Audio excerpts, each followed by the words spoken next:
Hello dear. Today we discuss about the factors affecting temperatures. So what are the major factors that affect the temperature? So one of the main elements of weather and climate is the temperature of a place. Temperature can very greatly over time and a place. Means generally हम जो देखते हैं कि जो एक जो main जो elements है वेदर और क्लाइमेट का, वो है आपका क्या होता है, ये जो हमारा टेम्परेचर है वो हो जाता है। और जनरली जो टेम्परेचर है उसको हम बात करें तो वो जनरली आपके जो प्लेस और जो टाइम के अकॉर्डिंग टू उसमें जो डिफरेंसेस है वो हमें स्पष्ट रूप से नजर आते हैं, हम देखते हैं।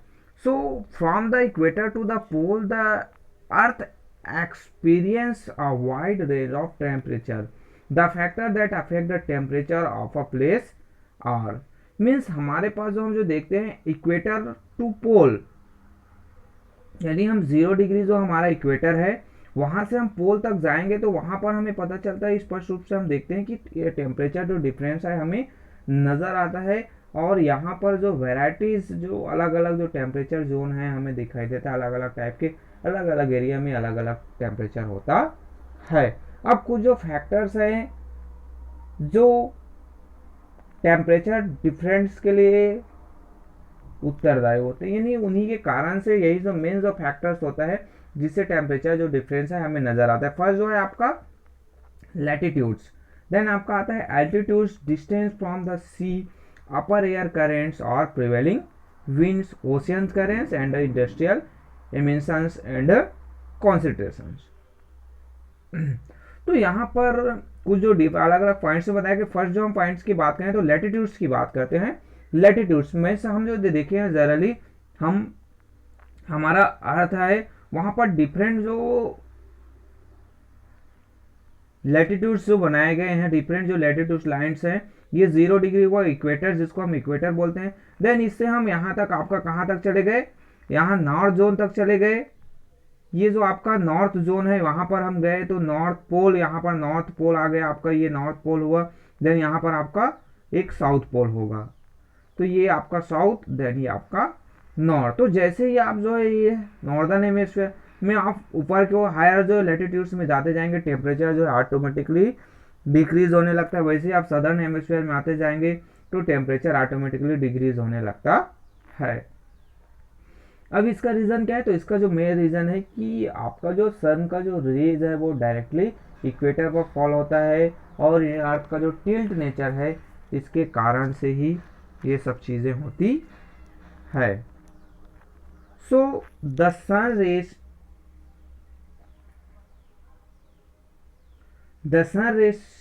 strike the surface of the earth at different angle from the equator 0 degree to the pole 90 degree. While the equatorial regions get the vertical rays of the sun, the polar region get the slanting rays of the sun। Means वही बताया मैंने कि जो ये जो different जो angle है जिसके कारण से जो सन का जो लाइट है जनरली आपका इस एरिया पर आपका सन जो यहाँ पर है तो सन जो रेज है डायरेक्टली आपका ये जो इक्वेटर एरियाज है वहां पर पड़ता है और यहाँ पर उसको ये जो पोल एरियाज है वहां पर उसको ज़्यादा डिस्टेंस तय करना पड़ता है, जिस कारण से आपके इस एरिया में हाई टेम्परेचर होंगे। जैसे जैसे आप दूर जाते जाएंगे, ये जो दूर वाले एरियाज में आप जाते जाएंगे तो टेम्परेचर है वो लो होते जाता है। सो यहाँ पर कहा गया कि last year you learn how latitudes affect the temperature of a place, यानी कैसे आप जो है लैटिट्यूड्स दूर जाते जाते टेम्परेचर जो नहीं आप पढ़े होंगे तो आपको पता है कि कैसे जो डिफरेंट जो लैटिट्यूड्स में टेम्परेचर जो इफेक्ट है वो पड़ते जाता है। Then the same amounts of sunlight is focused on and heat smaller area at the equator strike the grounds obliquely at the higher latitudes and it thus spread out over a larger area. So the heating provided by the same amounts of sunlight is more in the equatorial region and much less in the higher altitudes. Hence the temperature decrease sharply toward the pole. This explain why there is a permanent cover of ice at the pole. Means अब यहाँ पर हमें बताने का समझाने का प्रयास किया गया कि जनरली क्या होता है कि जो जैसे आपका हमें पता है, हमने कल के आपका इफेक्ट में देखा था कि कैसे जो है आपका जो हमारा जो टेम्परेचर है, कोई भी जो हमारा एयर है वो गर्म कैसे होता है। तो आपके जो डिफरेंट फोर जो प्रोसेस था, कंडेंसेशन था आपका, आपके रेडिएशंस थे, आपके क्या क्या थे। तो ये जो फोर जो डिफरेंट, जैसे एक बार हमें फिर से बताते हैं, आपका कंडेंसेशन था, आपका रेडिएशन था, देन आपका कन्वेक्शन था, और दैट आपका एडवेक्शन। सो सब convection first, then conduction, then आपका रेडिएशन, देन आपका एडवेक्शन। तो ये जो फोर जो प्रोसेस में जिसमें आपका अलग अलग प्रोसेस के थ्रू हमारा अर्थ जो है, हमारे अर्थ का जो एयर है वो हीट होता है, गर्म होता है। सो आपके जो हम बात करें तो ये जो कुछ जो एरिया है जहां पर जो सन रेज है वो डायरेक्टली ना पड़कर दूर में पड़ता है, तो इसके कारण से इसको जो टाइम है सेम अमाउंट में उसको हीट जो सन जो रेज है वो ज़्यादा अमाउंट में नहीं मिल पाता। तो जिसके कारण से ये जो हमारा पोल जो रीजन है, जो नॉर्थ पोल साउथ पोल वाले जो एरियाज है, हायर एल्टीट्यूड्स है, लेटीट्यूड्स हैं, वो जनरली आपके कोल्ड होते हैं। देन वही आया आपका, नेक्स्ट आता है आपका altitudes. So in summer people prefer to go to place in the hill to escape the heat. This is because temperature decreases with increases in altitude. As you just read in the troposphere, the temperature decreases at rate of 1 degree Celsius for every 160 meter ascent normal lapse rate. Means जैसे जैसे height हमारा बढ़ते जाता है स्थान का सी level से, वैसे वैसे जो टेम्परेचर है वो डिक्रीज होने लगता है।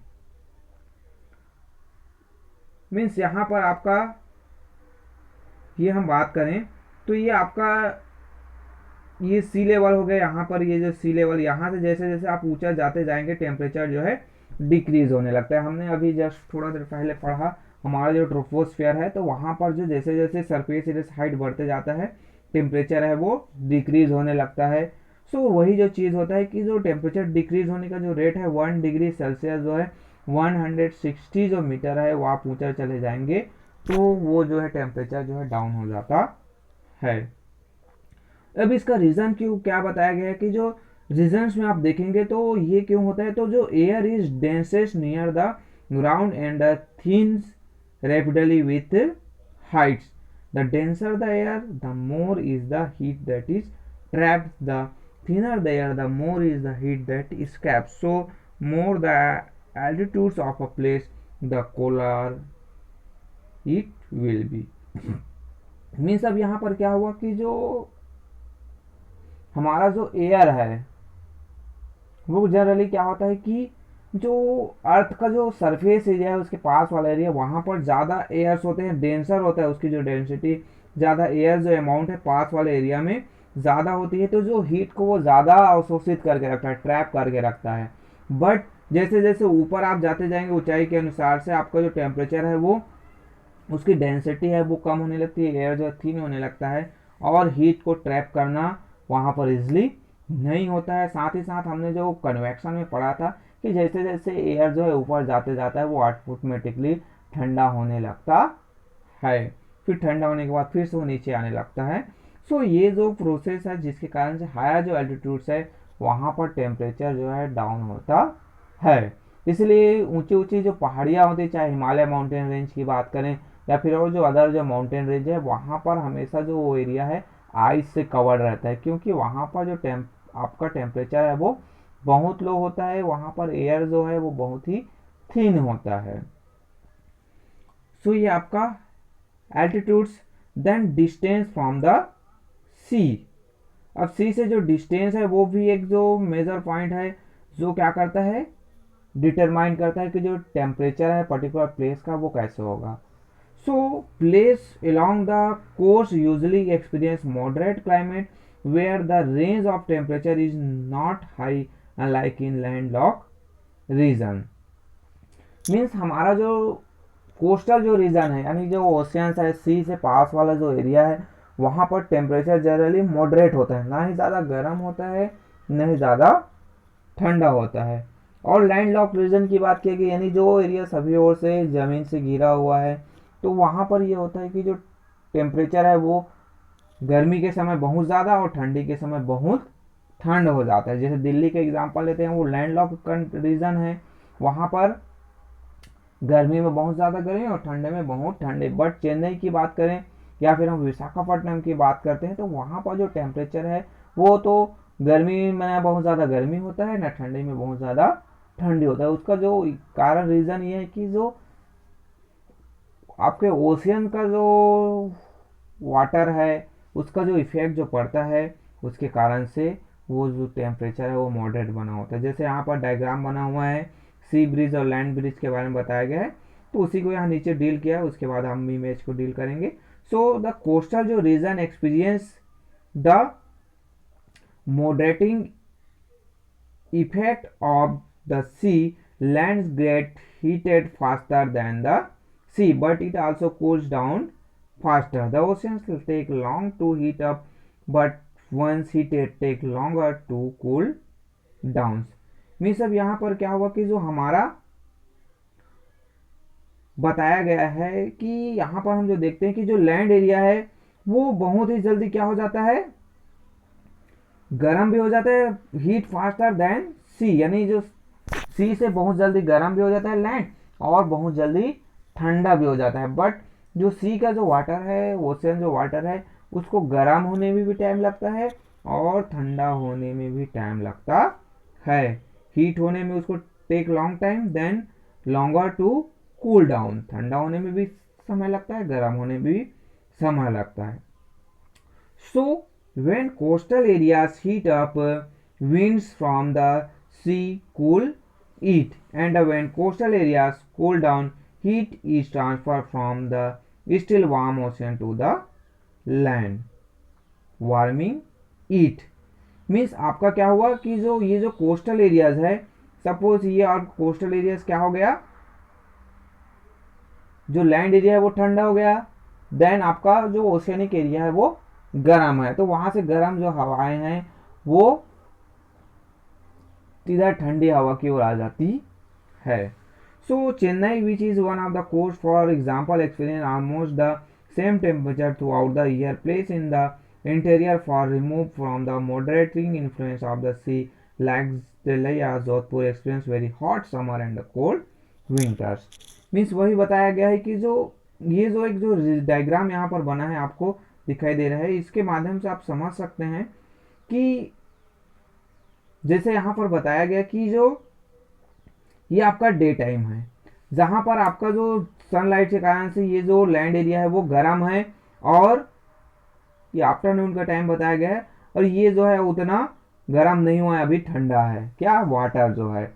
सो यहाँ की जो हवाएं हैं गर्म होने के कारण से वो ऊपर उड़ जाती है, और यहाँ की जो ठंडी हवाएं हैं वो जो ठंडा हवा है वो खाली जगह पर यहाँ पर मूवमेंट्स करने लगता है, यानी इस ओर चलने लगते हैं। फिर ये जो हवा है धीरे धीरे ऊपर उठने के बाद ठंडा होने लगता है, फिर इस ओर आने लगता है।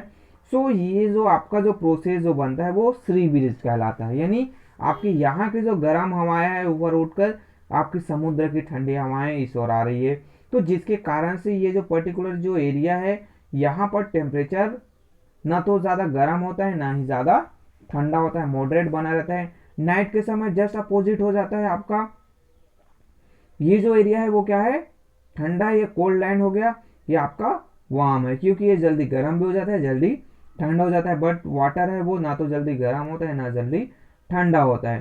सो अब यहाँ पर ये गर्म हवा है, यहाँ की हवा ऊपर उठ रही है, देन ये जो ठंडा हवा है यहाँ से इधर की ओर आ रही है, तो ये हवा ऊपर ठंडा होने के बाद फिर से तो ये जो कंटिन्यू जो प्रोसेस स्टार्ट हो जाता है इसको कहते हैं लैंड ब्रिज। और ये जो लैंड ब्रिज है वो नाइट में होता है, और ये जो सी ब्रिज है वो आफ्टरनून में होता है।